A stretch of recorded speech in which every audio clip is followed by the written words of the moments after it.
irmãos, hoje eu queria falar com vocês um assunto de muita importância. O Salmo 115, versículo 10, diz o seguinte: Casa de Arão, confia no Senhor.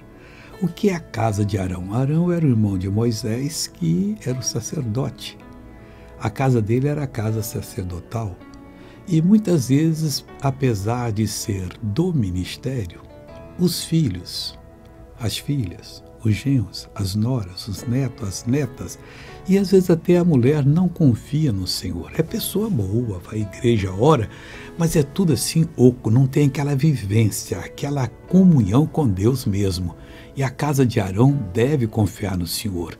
E termina dizendo: Ele é o teu auxílio e teu escudo. Um dia mais cedo ou mais tarde você vai precisar e o auxílio vai lhe falhar, porque você não confiou.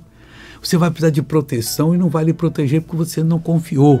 Então não sei quem você é, mas confie no Senhor. Ele é o teu auxílio e o teu escudo.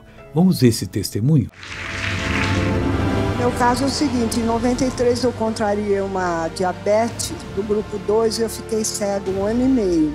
Eu fiz um propósito, que eu era fumante. E sempre ia fazer o exame, ainda tinha sequela. Peguei uma virose, fiquei 1 semana sem andar e atacou o intestino. Aí pela televisão eu pus a água, está fazendo 2 meses. Eu fui curada total e libertada do cigarro, porque não... Do cigarro e o do olho que não enxergava?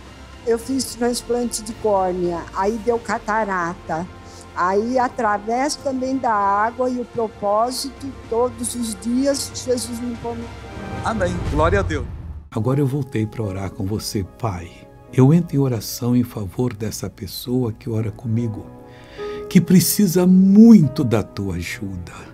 Oh, meu Deus, toca nela, cura, liberta, opere poderosamente. Em nome do Senhor Jesus, eu digo: diabo, cesse a sua operação nessa família, nessa pessoa, em nome de Jesus. E você diz: obrigado, Jesus.